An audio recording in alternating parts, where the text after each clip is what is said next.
Assalamualaikum warahmatullahi wabarakatuh. Pesantren Tegal Sari Ponorogo, pusat peradaban Islam nasional, sekaligus candra di muka para tokoh Nusantara. Telinga kita mungkin akrab dengan nama-nama seperti tokoh pergerakan nasional Haji Umar Said atau Hos Cokro Aminoto, Pujangga Keraton Raden Ngabehi Ronggowarsito, dan Raja Surakarta Sunan Pakubuwono II. Namun tahukah Anda bahwa spiritualitas para pesohor ini ditempa dalam satu pesantren yang sama? Ya, pesantren Tegal Sari menjadi saksi bisu orang-orang besar pribumi menimba ilmu agama. Letaknya sekitar 10 km arah tenggara dari pusat kota, persisnya di Dusun Gendol, Desa Tegal Sari, Kecamatan Jetis, Kabupaten Ponorogo, Jawa Timur. Pesantren Tegal Sari atau sering disebut juga Pesantren Gebang Tinatar Tegal Sari ini adalah pesantren bersejarah di Indonesia dan disebut sebagai pelopor ribuan pondok pesantren yang ada sekarang. Pesantren Tegal Sari yang didirikan oleh Kiai Ageng Muhammad Besari pada paruh pertama abad ke-18 ini lebih dari sekedar untuk tempat ibadah dan belajar, namun juga menjadi pusat spiritualitas masa yang banyak. Sebab pesantren yang diapit oleh Sungai Keang dan Sungai Malu itu memiliki santri yang berjumlah ribuan yang datang dari seluruh penjuru tanah Jawa dan sekitarnya. Dan Masjid Tegal Sari yang berlokasi di area pesantren menjadi kawah candra di muka para santri yang sedang mengaji. Meski berada di lokasi yang cukup terpencil, peran pesantren Tegal Sari sebagai pusat pendidikan Islam kala itu sangat menonjol. Di masjid ini, Kiai Ageng Besari menggembleng murid-muridnya tentang ilmu syariat, akidah, tasawuf, atau akhlak hingga kesenian Jawa, khususnya sastra. Jumlah santrinya pun terus meningkat, hingga mendorong dibangunnya pondokan-pondokan baru tidak hanya di Tegal Sari tapi juga di desa-desa sekitarnya. Beberapa sumber menyebutkan Tegal Sari sebagai daerah yang jauh di pedalaman, tapi mampu melahirkan pesantren pelopor, sebagaimana juga Termas. Pondok pesantren modern Darussalam Gontor yang terkenal memiliki akar sejarah dari masjid dan pesantren di Tegal Sari. Fenomena ini sekaligus membantah bahwa santri dan kosmopolitanisme hanya menjadi ciri masyarakat berbudaya pesisir.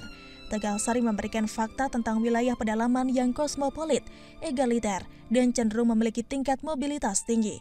Sayangnya, kejayaan pesantren dan aktivitas di Masjid Tegal Sari secara perlahan menyusut setelah Kiai Ageng Besari wafat. Namun syiar Islam terus melanjut di tangan anak, cucu, dan murid-muridnya dengan mendirikan pesantren di berbagai daerah. Pondok pesantren Darussalam Gontor sebagai peninggalan terbesar didirikan oleh 3 cucu Kiai Ageng Besari. Mereka yang dijuluki Trimurti pendiri Pondok Modern Darussalam Gontor itu adalah Kiai Haji Ahmad Sahal, Kiai Haji Zainuddin Fanani, dan Kiai Haji Imam Zarkasi. Masjid Tegal Sari mungkin bukan lagi mercusuar, tapi jejak-jejak yang ditinggalkannya masih mengundang daya tarik. Selawatan mirip tembang pesisiran Jawa dan lantunan jemaah zikir masih kerap terdengar. Sejumlah situs bersejarah juga cukup terawat dengan baik. Kompleks makam Kiai Ageng Besari juga berada di lingkungan sini. Masjid Tegal Sari mendapat kunjungan paling ramai pada Jumat Kliwon dan Senin Kliwon atau malam-malam tanggal ganjil bulan suci Ramadan. Dari segi arsitektur, Masjid Tegal Sari tergolong unik. Tidak ada kubah seperti jamak dijumpai pada masjid di Indonesia era sekarang. Bentuk bangunannya kaya akan langgam Jawa kuno, seperti Masjid Peninggalan Raden Patah dan Wali Songo di Demak. Masjid Tegal Sari beratap tajuk tumpang 3 dan tersusun dari sirap atau lembaran-lembaran kayu. 3 susun tersebut merujuk pada pengertian iman, Islam, dan ihsan. Sementara bentuknya yang kerucut melukiskan tentang keadaan yang semakin dekat kepada Allah. Bila menengok ke dalam, kita akan mendapati 36 tiang besar yang menjaga struktur utama atap masjid. Pilar kayu berdiameter setengah meter itu berdiri tegak di pinggir-pinggir dan area tengah ruangan utama masjid. Sebagian orang menilai angka tersebut bermakna 3 dan 6 yang bila dijumlah menjadi 9. Angka 9 mengacu pada Wali Songo yang berjasa besar dalam proses dakwah Islam di Pulau Jawa. Di bagian depan, kayu berukir berbentuk mirip gapura tampil mencolok membingkai ceruk mihrab. Agak ke kanan, seni ukiran membalut hampir seluruh badan mimbar yang merupakan replika dari mimbar asli yang telah lapuk dimakan usia. Jam bandul yang juga terbuat dari kayu berdiri di sebelah kiri mihrab. Sementara lampu putih menggantung tepat di tengah ruangan. Memasuki kawasan masjid tua ini, pengunjung akan dibawa kepada suasana tempo dulu dan nuansa budaya Nusantara yang kental. Kendati Masjid Tegal Sari mengalami sejumlah perombakan, di sisi depan masjid masih utuh 2 buah batu pijak atau tangga berbentuk persegi peninggalan kerajaan Majapahit. Berkembang kepercayaan bahwa Kiai Besari dulu sering melaksanakan sholat di atas batu tersebut.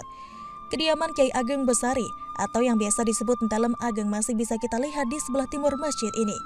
Umurnya memang lebih dari 2 abad, namun kondisi bangunannya tampak cukup kokoh. Ia menjadi satu-satunya rumah adat yang masih lestari.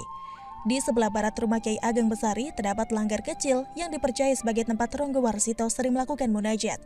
Atas berbagai keunikan yang dimiliki, pemerintah setempat telah menetapkan kawasan tersebut sebagai objek wisata religi.